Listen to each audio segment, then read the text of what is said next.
झूठी शान। आज मैं आप लोगों को गांव में बने एक बहुत ही पुराने किले की कहानी बताने जा रही हूँ। कहानी कुछ इस प्रकार है।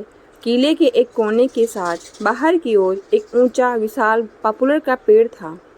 किले में उस राज्य की सेना की एक टुकड़ी तैनात थी। पॉपुलर के पेड़ पर एक कौवा रहता था। कौवा पेड़ पर बैठा झील को निहारा करता। उसे हंसों का तैरना व उड़ना बहुत अच्छा लगता था। वह सोचा करता कि कितना शानदार पक्षी है हंस। उसे बड़ी इच्छा होती किसी हंस से उसकी दोस्ती हो जाए। एक दिन कौवा पानी पीने के बहाने झील के किनारे उगी झाड़ी पर उतरा।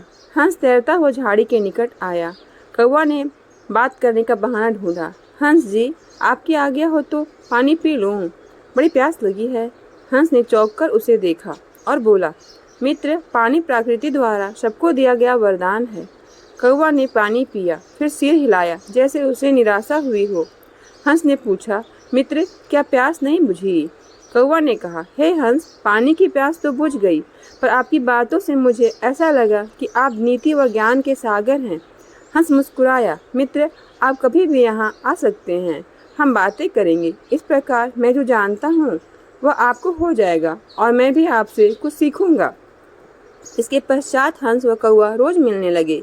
एक दिन हंस ने कौवा को बता दिया कि वह वास्तव में हंसों का राजा हंसराज है। अपना असली परिचय देने के बाद हंस अपने मित्र को निमंत्रण देकर अपने घर ले गया। शाही ठाट थे। खाने के लिए कमल व नरगिस के फूलों के व्यंजन परोसे गए और जाने क्या क्या दुर्लभ खाद्य थे। कौवा को पता ही नहीं लगा। बाद में वो सौंफ इलायची की जगह मोती पेश किए गए।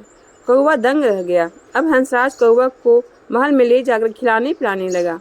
रोज दावत उड़ती। उसे डर लगने लगा कि किसी दिन साधारण कौवा समझकर हंसराज दोस्ती ना तोड़ ले। इसीलिए स्वयं को हंसराज की बराबरी का बनाए रखने के लिए उसने उनसे झूठे मुठ कह दिया कि वह भी कौवाओं का राजा कौवाक राज है। झूठ कहने के बाद कौवा को लगा कि उसका भी फर्ज बनता है कि हंसराज को अपने घर बुलाए। एक दिन कौवा ने दुर्ग के भीतर होने वाली गतिविधियों को गौर से देखा और उसके दिमाग में एक युक्ति आई। उसने दुर्ग की बातों को खूब ध्यान से समझा, सैनिकों के कार्यक्रम नोट किए। फिर वह चला हंस के पास। जब वह झील पर पहुंचा तब हंसराज कुछ हंसनियों के साथ जल में तैर रहा था। कौवा को देखते ही हंस बोला, मित्र, आप इस समय? कौवा ने उत्तर दिया, हाँ मित्र, मैं आपको आज अपना घर दिखाने व अपना मेहमान बनाने के लिए ले जाने आया हूँ। मैं कई बार आपका मेहमान बना हूँ, मुझे भी सेवा का मौका दो। हंस ने टालना चाहा, मित्र, इतनी जल्दी क्या है, फिर कभी चलेंगे। कौवा ने कहा, आज तो आपको लिए बिना नहीं जाऊंगा। हंसराज को कौवा के साथ जाना ही पड़ा। पहाड़ की चोटी पर बने किले की ओर इशारा कर कौवा उड़ते उड़ते बोला, वह मेरा किला है।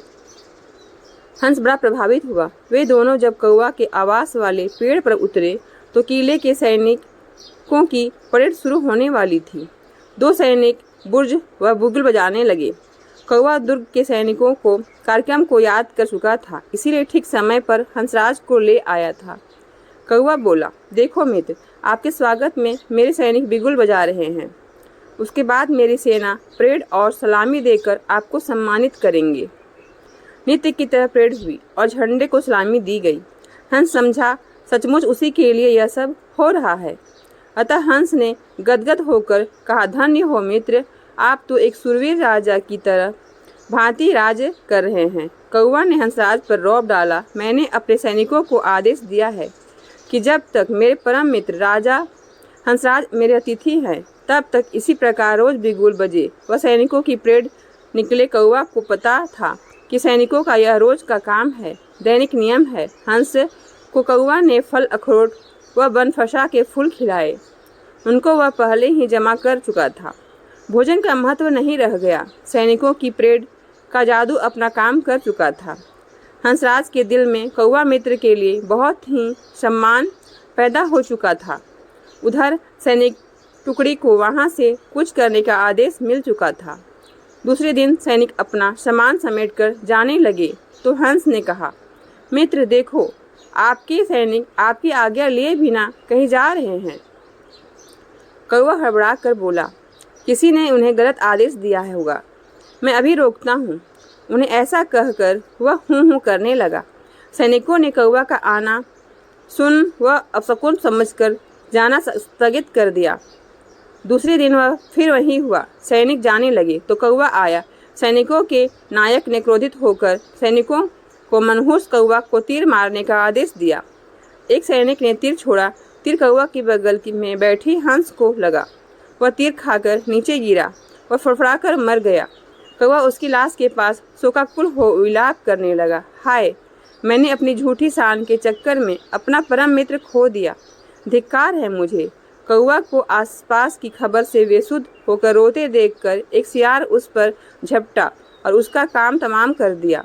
दोस्तों, हमें कभी भी झूठी शान में नहीं पड़ना चाहिए, क्योंकि कभी भी झूठी शान खुद पर भारी पड़ जाती है।